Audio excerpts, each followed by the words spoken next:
अगर कोई हिंदू यह वीडियो देख रहा है तो आप हमारी एक आखिरी उम्मीद बचे हैं। मेरा नाम आलोक कुमार है और मुझे पता है यह वीडियो बनाने के बाद हम हिंदुओं के साथ यहाँ क्या होने वाला है, फिर भी हमारे पास कोई और रास्ता नहीं बचा, क्योंकि इस देश को जितना कश्मीर अपना लगता है, अगर उसका आधा भी नॉर्थ ईस्ट मेघालय लगता तो आज हम हिंदू यहाँ नहीं रोते। कश्मीरी पंडित, कश्मीरी हिंदू इस देश को इससे आगे कभी कुछ दिखाई नहीं। मारने वाले मुसलमान थे तो लोग भी चिल्लाए, सरकारें लड़ी, पिक्चर बनी, लेकिन उस जगह का क्या जहाँ मारने वाले मुसलमान नहीं है? क्या वहाँ के हिंदू इस देश के लिए हिंदू नहीं है? क्या नॉर्थ ईस्ट हिंदुओं की जमीन नहीं है? कश्मीर में 1991 से हिंदू मारे और भगाए जा रहे हैं और हम मेघालय शिलोंग में 1980 से मारे भगाए और कन्वर्ट किए जा रहे हैं। हमारा हर एक दिन डर के साए में गुजर रहा है और किसी को हमारी जान की कोई नहीं पड़ी। मानो ऐसा कि हम जिंदे रहे या न रहे इसका कोई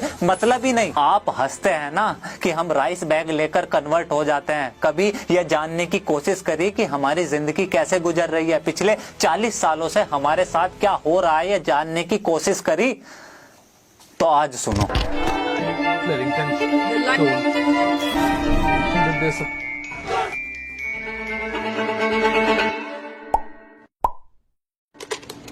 आपको हमारी कहानी इंटरनेट या गूगल पर नहीं मिलेगी, क्योंकि ना तो आज तक किसी को कोई फर्क पड़ा और ना ही कभी किसी की लिखने की हिम्मत बनी। दरअसल मेघालय में हम हिंदू माइनॉरिटी में हैं। मुश्किल से 11-12% ही बचे हैं। 75% मेजोरिटी क्रिश्चियन लोगों की है, जिसमें खासी, जैंतिया और गारो कम्युनिटी सबसे ज्यादा डोमिनेंट। जैसे कश्मीर केवल मुसलमानों का है, हिंदुओं का नहीं, सेम वैसी ही शिलोंग मेघालय की लड़ाई है। हम हिंदुओं को वहाँ ढाकर्स मतलब आउटसाइडर बोलते हैं और इनका मकसद साफ है, या तो कन्वर्ट हो जाओ नहीं तो शिलोंग छोड़ दो। और ये मेघालय के हर एक हिंदू घर की लड़ाई है। सबसे बड़ी घटना हुई 1979 में। हम हिंदुओं के पूजा करने का विवाद इतना बड़ा बना कि हम हिंदुओं को घरों से बाहर निकाल कर मारा, हमारे घरों को जला दिया, हमारी दुकानें और प्रॉपर्टी तबाह कर दी। 20,000 से ज्यादा हिंदू शिलोंग छोड़ गए। सालों तक रेफ्यूजी कैंप में पड़े रहे, लेकिन ना कोई खबर,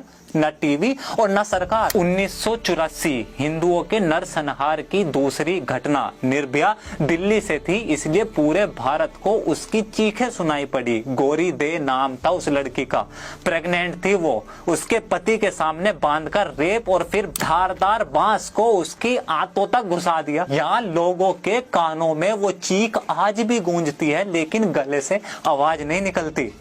1987-1992 5-5, 7-7 महीने के बच्चे ऐसे फेंके गए जैसे कोई पत्थर फेंक रहा हो। जिंदा लोगों को सरेआम जला दिया। तब से और आज तक आए दिन हिंदुओं पर हमले चल रहे हैं।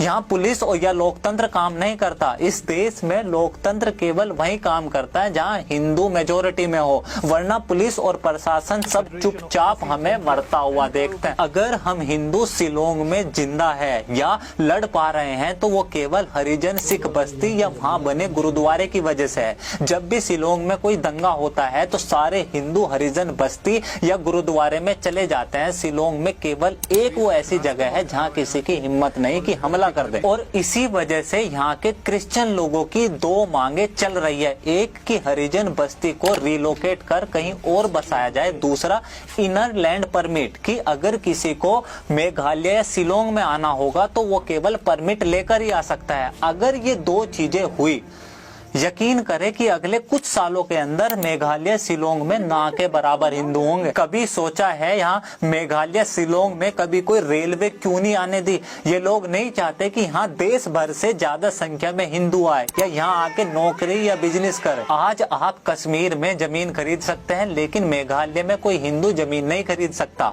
सारी गवर्नमेंट जॉब पहले से ही रिजर्व है। 80% प्राइवेट जॉब ऑलरेडी रिजर्वेशन में है। टैक्स केवल हिंदू देंगे, दुकान और बिजनेस का प्राइवेट हम हिंदुओं को नहीं मिलेगा। स्कूलों में हिंदू बच्चे टॉयलेट नहीं जाते कि वहाँ कोई मार न दे।